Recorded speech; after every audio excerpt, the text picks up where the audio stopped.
kulanti wacan wanaagsan daawadayaal meel kasta oo daafaha caalamka aad ka joogtaan waxaad naga daawanaysaan barta YouTube channelka aynu ku leenahay waxaad ku soo dhawaataan baahinteena habeenimo taariikhdu waxay ku aastaysan tahay 15 bisha afraad ee Abriil sanadka 2026 qodobada aad warkeena kaga bogan doontaan hadii Buuno idmana waxaa kamid ah Shiinaha oo duulaan ku ah Somaliland Israel iyo sidoo kale Mareykanka oo iska kaashanaya difaaca Somaliland muxuu yahay fariinta ay dunida u gudbinayaan Shiinaha maxaa xilligan ku soo beegay macluumaad dhameystiran ayaan halkan kugula wadaagi doonaa wax kale oo aan qaybtan ku eegi doonaa Rajab Tayyip Erdogan markii ugu horeysay ayuu si toos ah u difaacay soo saarista kheyraadka dabiiciga ah ee Soomaaliya iyo warar barbaganda ah oo laga faafiyay soo saarista shidaalka ayaan halkan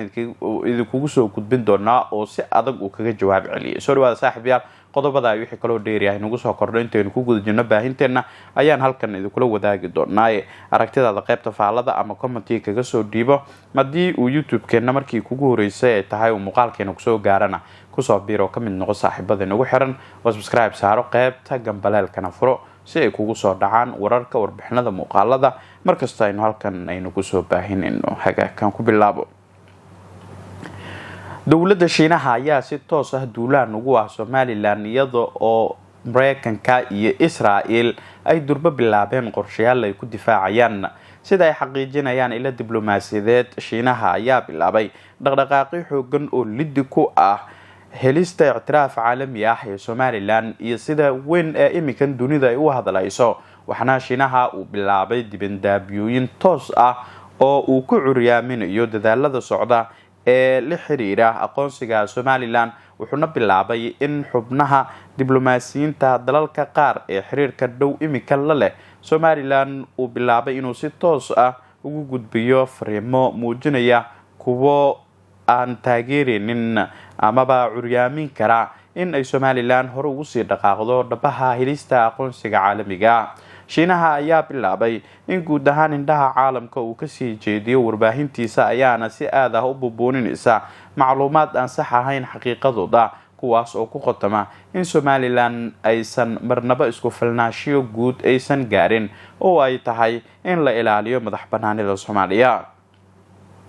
Shiinaha ayaa xaqiijiyay inuu markasta taageerayo midnimada dhuleed badeed cireed ee Soomaaliya isla markaana uusan sinaba u ogolaan doonin in la kala jaro wuxuuna xaqiijiyay in riyamaalmeed wax uu ku tilmaamay ay tahay waxa ay Somaliland imikan u dhaqaaqayso oo uu tusaale ahaan u soo qaaday sida Taiwan ay u daneynayso in Shiinaha ama dalweynaha Shiinaha ay ka goodo mid la mid ah in ay tahay waxa la rumaysan yahay in Shiinaha caro xoogan uu ka qabo xiriirka tooska ah ee Taiwan iyo Somaliland oo kol hore ay Somaliland kala hadleen hase ahaatee ay xukuumaddu ka biyadiiday inay dib u laasho heshiisyo dhowr ah oo ay Taiwan la gaartay waxaase ay keentay inuu si toos ah u beegsado arrimaha la xiriira aqoonsiga Somaliland wuxuuna sheegay in Somaliland wax kasta oo ay sameeysaa aysan suurtagal ka dhigeenin in si degdeg ama si sahlan ay dunida ku aqoonsato oo uu sheegay in diiwaanka dunida aan la haynin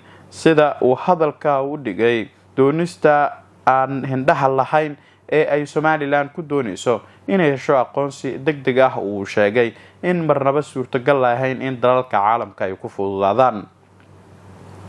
waxaa jira dhaqdhaqaaqyo xoogan oo lagu difaacayo Somaliland oo durba ay bilaabeen Israel iyo sidoo kale Mareykanka dalalka qaar ee Shiinaha ayay uga dabagaleen waxayna si toos ah u gudbiyeen fariimo muujinaya in Somaliland talaabooyin taabagal ah ay ka hana qaadeen deegaanadeeda isla markaana ay xilligan mudan tahay in toos loo ictiraafo waxaana sidoo kale Mareykanka iyo sidoo kale Israel ay bilaabeen in ay si laba jibaaraan dadaaladooda iyo cadaadiska xoogan ee saaxiibadooda ay ku saarayaan amaba hindhahooda ugu soo jeedinayaan dhinaca Somaliland oo la rumaysan yahay in marka la eego Washington iyo Tel Aviv ay si toos ah imikan ay u doonayaan inay si joogistooda deegaanada Somaliland ay si laba jibaaraan isla markaana ay u muujiyaan taageero lixaad leh oo aysan Somaliland weligeed ka helin dalalka caalamka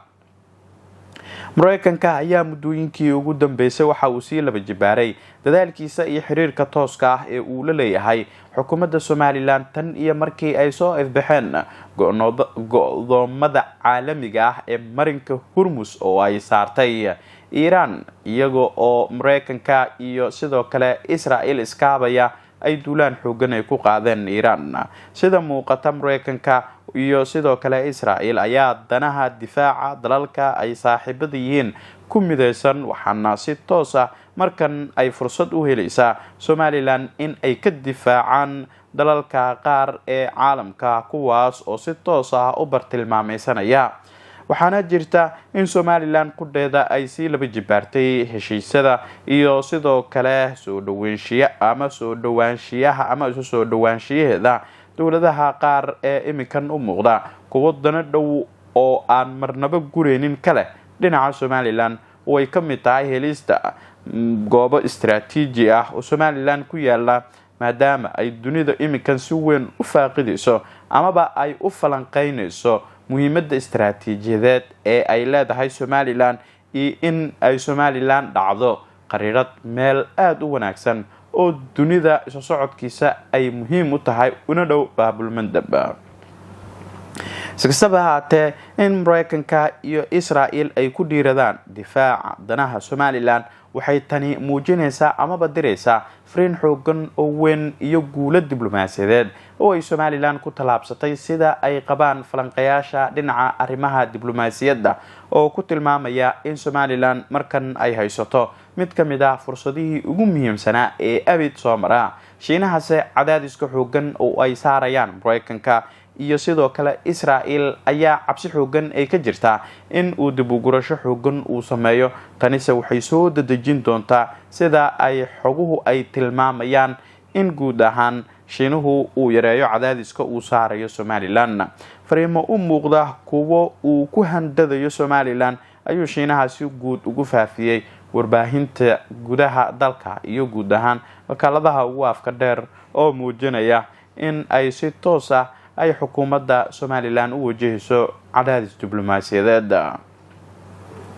markan haddii aynu eegnana dowladda Turkiga, madaxweynaheeda Erdogan ayaa ka jawaabay eeda ah in ay qiraadka Soomaaliya guranayso Turkiga. Markii ugu horeysay ayuuna arrintan ka hadlay. Madaxweynaha dalka Turkiga Recep Tayyip Erdogan ayaa ololaha shidaal qodista ee badda uu dalkiisa ka bilaabay Soomaaliya ku tilmaamay mid salka ku haya iskaashi barwaaqo wadaag ah, xilli ay soo rogaal celiyeen dhaliilaha loo jeedinayo shuruudaha heshiiska kheyraadka shidaalka ah ee u dhaxeeya labada dal ee dhowaan si toos ah loo ambaqaaday.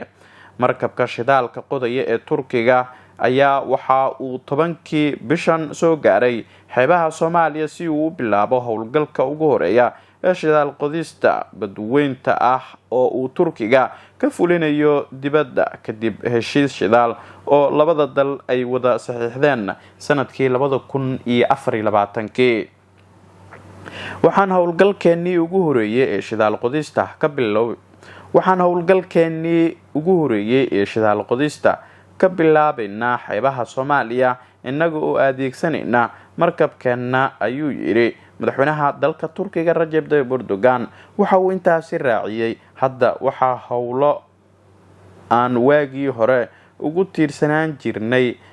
waa darafyo kale u fulinayna inaga oo adeegsanayna maraakiibteena, injineeradeena iyo shaqaalaheena gaarka ah, isagoo oo bixinaya fariin muujinaysa isgarab istaaga Soomaaliya iyo isu tashiga sii kordhaya ee dhanka farsamada ah ee dowladda Turkiga. ayaa waxa uu Erdogan xaqiijiyay in xukuumadda Ankara aysan dooninin in ay dhigmeerato kheyraadka Soomaaliya, balse ay doonayso in ay la barwaaqowdo shacabka Soomaaliyeed oo uu sheegay in riyadoodii ay u rumeynayaan. ma doonayno in kheyraadka ka gurano Soomaaliya, balse waxa aan doonaynaa inaynu wada barwaaqeyno, ayuu yiri isagoo oo rajo ka muujiyay in howlgalkan uu war farxad leh u keeni doono guud ahaan dadka Soomaaliyeed. wasiirka tamarta ee dowladda Turkiga Alparslan ayaa waxa uu isna ololahan ku sifeeyay tallaabo taariikhi ah. mas-uuliyiinta Soomaaliya iyo kuwa Turkiga ayaa mashruucan u soo bandhigay inuu yahay guul istiraatiijiyadeed oo u soo hooyatay labada dal. ceelka bartilmaameedka koowaad ee loo yaqaano Curud waxa uu qiyaastii 372 kiiloomitir u jira caasimadda Muqdisho. saraakiisha Turkiga ayaa sheegay in ceelkan laga qodi doono biyo qoto dheerkeedu gaarayo 3,500 oo mitir ka hor inta aan hoos loogu sii daadanin dhowr kun oo mitir oo ka hooseeya gunta badda sida lagu qeexay bayaan ay Turkiga soo saartay. tani waxa ay ka dhigaysaa mid ka mid ah howlgallada shidaal qodis ee ugu qotada dheer ee abid la isku dayo gobolka. ololahan ayaa la filayaa in uu qaato muddo lagu qiyaasay 288 maalmood. dowladda Soomaaliya ayaa dhankeeda u aragta howlgalkan fursad weyn oo dhaqaale, taas oo furi karta bog cusub oo ku aadan dadaalada muddada dheeraadka iyo in Soomaaliya ay si toos ah ay ugu tiirsanaato kheyraadkeeda dabiiciga ah ee ku jira dalka. ilaa gunaanadka muuqaalkan haddii aad nala soo gaarteen saaxiibadeena qiimaha badanow waan idinkaga mahadcelinayaa. aragtidaada qaybta faalada ama commentiga kaga soo dhiibo wixii warar ah iyo macluumaad degdeg ah ay soo kordha. muuqaaladeena kuwan xiga ayaan idinkula soo wadaagi doonaa. saaxiibayaal waad mahadsantihiin. aan idin xusuusiyo inaad mar kale subscribe saartaan barta YouTube channelka aad naga daawanaysaan, muuqaalkan aad nala baahisaan oo aad meel fog nala gaarsiisaan. nabadgelyo.